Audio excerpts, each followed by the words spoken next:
നമസ്കാരം. ഭൂമിയിലുള്ള മനുഷ്യരുടെ വലിയ ഭീതികളിലൊന്നാണ് ബഹിരാകാശത്ത് നിന്നുള്ള അതിഭീമൻ ശിലകളുടെ പതനം. ഒറ്റവാക്കിൽ പറഞ്ഞാൽ ഉൽക്കാപതനം.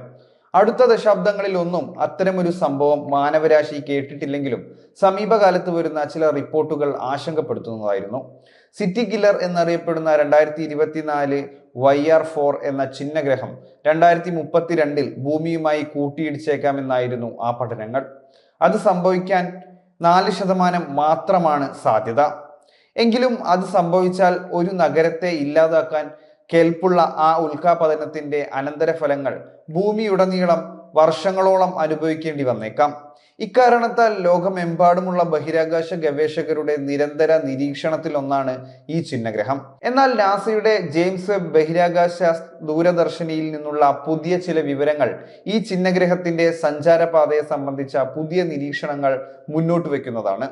ആഗോളതലത്തിൽ ഇന്ത്യയുൾപ്പെടെ ആസൂത്രണം ചെയ്യുന്ന ഭാവി വൻകിട ബഹിരാകാശ ചാന്ദ്ര ദൗത്യങ്ങളെ പോലും ബാധിക്കാനിടയുള്ളതാണ് ഈ നിരീക്ഷണം. അതായത് ഇത്രയും നാൾ 2024 YR4 എന്ന ചിഹ്നഗ്രഹം ഭൂമിയിൽ പതിക്കാനാണ് സാധ്യത കൽപ്പിച്ചിരുന്നതെങ്കിൽ ഭൂമിയേക്കാൾ ചന്ദ്രനുമായി ആ കൂട്ടിയിടി സംഭവിക്കാനാണ് സാധ്യത എന്നാണ് പുതിയ പഠനം പറയുന്നത്. 2024 ഡിസംബറിലാണ് സിറ്റി കില്ലർ എന്ന് വിളിക്കുന്ന 2024 YR4നെ കണ്ടെത്തുന്നത്. 53 മുതൽ 67 മീറ്റർ വരെ ഈ ചിഹ്നഗ്രഹത്തിന് വ്യാസമുണ്ട്. അതായത് ഏകദേശം ഒരു 15 നില കെട്ടിടത്തിന്റെ വലിപ്പമുണ്ടാവും. തുടക്കത്തിൽ ഭൂമിയുമായുള്ള കൂട്ടിയിടിക്ക് 3.1% സാധ്യതയാണ് നൽകിയിരുന്നത്. സിറ്റി കില്ലറിന്റെ വലിപ്പമുള്ള ഒരു ചിഹ്നഗ്രഹത്തിന് നൽകിയിരുന്ന ഏറ്റവും ഉയർന്ന അപകട സാധ്യതയാണിത്. എന്നാൽ പിന്നീട് നടത്തിയ വിശദ പഠനങ്ങളിൽ ഈ സാധ്യത കുറഞ്ഞു വന്നു.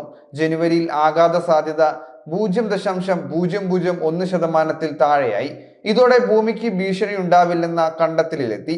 പുതിയ പഠനം അനുസരിച്ച് 2032 ഡിസംബർ 22 സിറ്റി കില്ലർ ചിഹ്നഗ്രഹം ചന്ദ്രനിൽ ഇടിക്കാനുള്ള സാധ്യത ഇപ്പോൾ 2% ന്യൂ സയന്റിസ്റ്റിലെ ഒരു റിപ്പോർട്ടർ ജ്യോതിശാസ്ത്രജ്ഞനായ ആൻഡ്രൂ റിവ്കിൻ പറഞ്ഞു.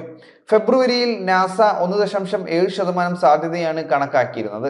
ചന്ദ്രനുമായി കൂട്ടിയിടിച്ചാൽ എന്തൊക്കെയാണ് ഉണ്ടാവുന്നത് എന്ന് നോക്കാം. ഇതിനോടകം തന്നെ ചന്ദ്രൻ ഒട്ടേറെ കൂട്ടിയിടികളുടെ ആഘാതങ്ങൾ ഏറ്റുവാങ്ങിയിട്ടുണ്ട്. അതിന്റെ ഭാഗമായി സൃഷ്ടിക്കപ്പെട്ട ഗർത്തങ്ങൾ ചന്ദ്രനിൽ കാണാം.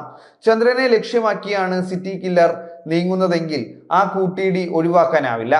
അന്തരീക്ഷം പോലുമില്ലാത്ത ചന്ദ്രനിൽ വളരെ എളുപ്പം തീവ്രമായ വേഗത്തിൽ ചിഹ്നഗ്രഹം പതിക്കും. ചന്ദ്രോപരിതലത്തിൽ ഭീമൻ ഗർത്തം സൃഷ്ടിക്കും. അതിന്റെ ഭാഗമായി സൃഷ്ടിക്കപ്പെടുന്ന ആ അവശിഷ്ടങ്ങൾ പുതിയ ചിഹ്നഗ്രഹങ്ങളായി ഭൂമിയിൽ പതിക്കുകയോ ബഹിരാകാശത്ത് എവിടെയെങ്കിലും സഞ്ചാരം ആരംഭിക്കുകയോ ചെയ്തേക്കാം. കൂട്ടിയിടിയുടെ ഫലമായി ഉണ്ടാകുന്ന കണികാമേഘങ്ങൾ രൂപപ്പെടുന്നതിനും അത് ബഹിരാകാശത്തെ ചന്ദ്രനും ഭൂമിക്കുമിടയിലുമുള്ള മനുഷ്യനിർമ്മിത ഉപഗ്രഹങ്ങളുടെ പ്രവർത്തനത്തെ ബാധിക്കുകയും ചെയ്തേക്കാം. ഭാവി ചാന്ദ്ര ദൗത്യങ്ങൾക്കും ഈ കൂട്ടിയിടിയുടെ ഫലമായി ചാന്ദ്രോപരിതലത്തിൽ സൃഷ്ടിക്കപ്പെടുന്ന അവശിഷ്ടങ്ങൾ ഭീഷണിയായേക്കാം. എന്തായാലും ചന്ദ്രനിൽ നടക്കുന്ന അതിഭീമൻ കൂട്ടിയിടി നേരിൽ കാണാൻ മനുഷ്യർക്ക് അവസരം ലഭിച്ചേക്കും.